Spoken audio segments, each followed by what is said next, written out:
You lose Christian, you get Keanu back. Yep, spot on.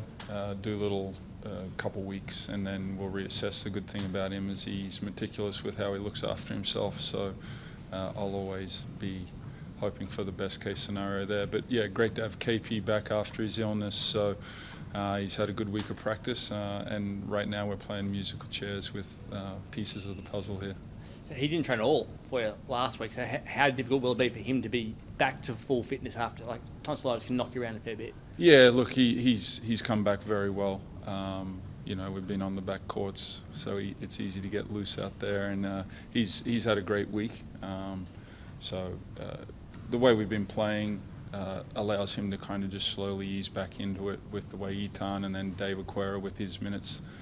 So he can just, give us what he can right now, but practice-wise he's been good. So you bring him off the bench and reduce his normal minutes? Look, we got like 48 hours to figure all of that out. So we wanted to really see how he could get through practice after the illness, and he's done very well. Had a great practice today. How do you look at Christian's injury, and how do you manage that sort of a situation with the groin? Yeah, Dan Webster's the guy you need to ask about managing groins. So. Look, we did a great job. Fortunately, we have Todd Withers that's done an exceptional job in these moments for us. He gets probably a consistent opportunity here over a couple of weeks. He brings some of the same things as Stu does with his defensive presence and his ability to defend different positions. But you're not replacing a Christian Doolittle and what he does for our team. So once again, the responsibility falls on other guys. And the way Wagstaff's playing right now, he brings a lot of those types of attributes, the calmness on the floor that Christian does. So hopefully by committee we can resolve that. With Bryce in the ridiculous form that he's in at the moment, can you get the ball into his hands more to maximise it even further? I truly believe when I talk about this like me staying out of the way. I think if you try and move the chess pieces too correctly, you're going to screw that up. So I feel like his teammates and himself are in a nice rhythm with that. So we'll just continue with how we've attacked it over the last previous weeks, because every team schemes for him. I think we're just becoming a little more comfortable as a group on how to attack those schemes.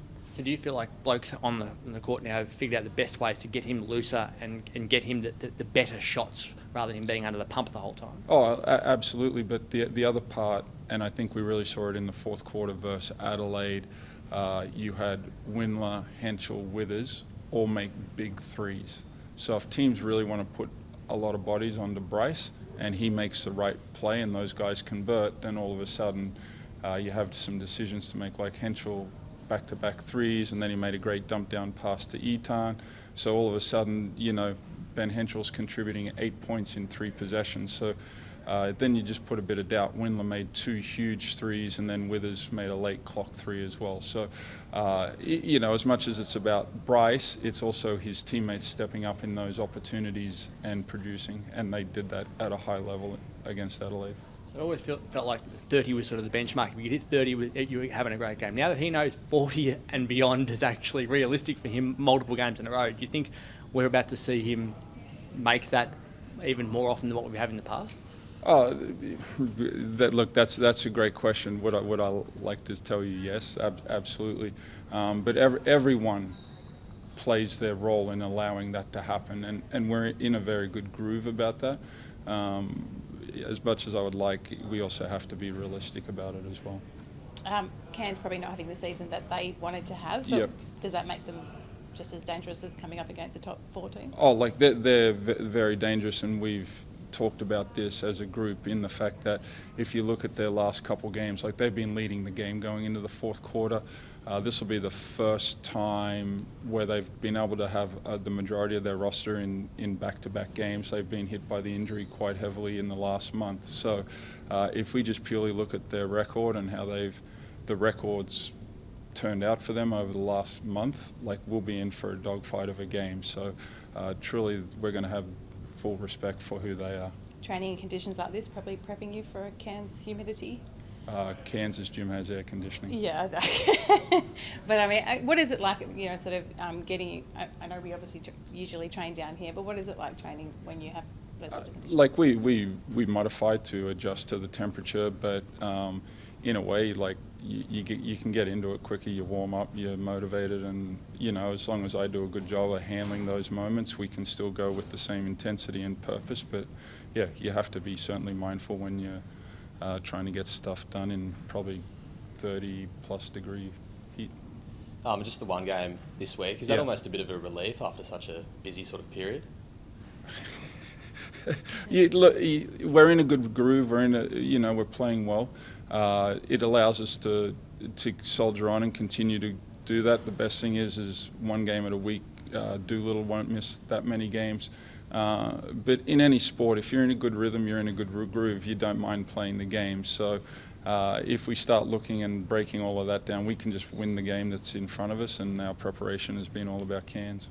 Has that allowed you to spend a bit more time sort of refining certain things as well, with a bit more time to train? It's just one game. Yeah, you guys like to use the word refine. I simplify. As a coach, you try and be great at a whole bunch of things, but I think what we've done over the last probably month is just really simplify how we're trying to get things done, and our efficiency's gone through the roof. And Keanu back in time for Cairns, his old team. Yeah. Has he got a bit of extra motivation there, do you think? Oh, look, any time any player goes back to their former team, they're motivated. You saw that with Todd Withers in Adelaide. So, makes my job a little easier there. This is your long stint now without coming back home. How do you handle this to make sure that their bodies are right and that they're feeling mentally okay? Yeah, look, I with the 6 road games, I think it's a good stretch of the season for us to really see who we are as a team. We went to Adelaide. We had a good road win for our second road win of the season, so we can really take that angle upon us. And I'm going to preach about, like, if we want to win championships and playoff games, you got to go on the road and win. So this stretch really allows us to figure out how we can travel, how we need to prep for teams in a road and hostile environment. So we see Freo and West Coast always travel 2 days out. Yep. Got this stint has got two flights to get to Cairns, a flight and a 90-minute drive to get to Illawarra, 2 flights to get to New Zealand, 2 flights to get to Tassie. Yep. Will you change what you would normally do because of the extra travel to get to these locations? No, like you start to overthink things and create I don't remember off the top of my head what our road record was last year, but we were successful in some good places last year on the road. For me, I look at it more as like a mission where you're going in to get the job done, where you start to linger around a city for too long, your mind starts to wander. So let's lock in, let's get the job done, no excuses.